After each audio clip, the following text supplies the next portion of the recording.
রাজবাড়ীর সদর ও গোয়ালন্দ উপজেলার পদ্মাপাড়ের শত শত হতদরিদ্র মানুষের স্বাস্থ্যসেবার নির্ভরযোগ্য প্রতিষ্ঠান বরাট হাসপাতাল দেড় যুগেরও বেশি সময় ধরে বন্ধ রয়েছে। যাদের ডাক্তার আছে সে সপ্তাহে একদিন আসে প্রতি বৃহস্পতিবারে, এবং রোগী হয় 1-150 মতন। আমরা অত্যন্ত যথেষ্টভাবে পরিবার পরিকল্পনা সেবা দেয় এবং অন্য আরো কিশোরদের অনেক গর্ভবতী মায়ের সবারই সেবা দিই। এখন এই বেশ আমরা শুনতেছি যে উন্নত হবে, এখন হয় না, এইটা তো আমরা বলতে পারতেছি না কি কারণে। 1981 সালে ডেনমার্কের অর্থায়নে প্রতিষ্ঠিত হাসপাতালটির অর্থায়ন বন্ধ হওয়ায় কার্যক্রম বন্ধ হয়ে যায়। ফলে দুই উপজেলার মানুষ যেমন সেবা থেকে বঞ্চিত হচ্ছে, তেমনি 7টি ছোট বড় ভবনসহ সরকারি সম্পদ অযত্নে নষ্ট হচ্ছে এবং মাদকের আখড়ায় পরিণত হচ্ছে। হাসপাতাল আমাদের গ্রামের মাঝে বা আমাদের এলাকার মাঝে, এই হাসপাতালে ডাক্তার নাই, কোনো ওষুধ পাওয়া যায় না, কোনো কিছুই পাওয়া যায় না। এই হাসপাতাল এত অবহেলিত। আমরা গরিব মানুষ, এই হাসপাতাল আসলে খোলা থাকে না, বন্ধ থাকে। কোনো লোক ডেলিভারি হলে আমাদের না রাজবাড়ী যাওয়া লাগে, না ফরিদপুর যাওয়া লাগে।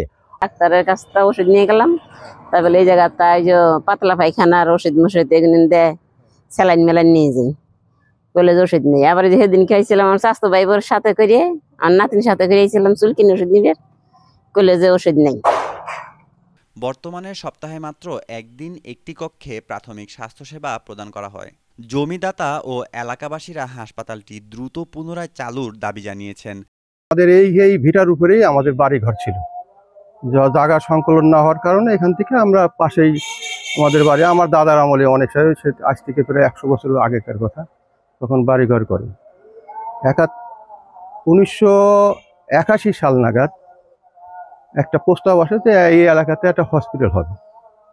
বিভিন্ন জায়গাটায় জমি জাতি খোঁজা হয়, জমি জাতি সেরকম সংকলন হয় না, না হওয়াতে সবাই মিলে সিদ্ধান্ত নিল যে এখানে করা যায় নাকি। তখন আমাদের কাছে প্রস্তাব দিল, প্রস্তাবের সাথে আমরাও জড়িত ছিলাম, আমাদের মুরব্বীরা বড় ভাইটারা এরা জড়িত ছিল যে আমাদের এই জায়গাটা দেই।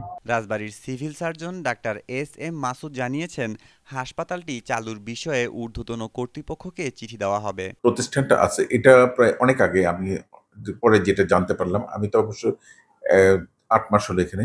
এটা একটা প্রজেক্টের আন্ডারে ছিল, ডেনমার্কের আন্ডারে একটা ফান্ডে ছিল। ওই ফান্ড চলে যাওয়ার, তবে শেষ হয়ে যাওয়ার পর প্রজেক্টও কমপ্লিট হয়েছে, এরপরে আর ফার্দার কোনো প্রসিডিং হয়নি। ওই অবস্থায় ওখানে থমকে আছে। এখন ওখানে স্থাপনা আছে, বেশ ভালো একটা এক্সিস্টিং রুম ইনফ্রাস্ট্রাকচার আছে।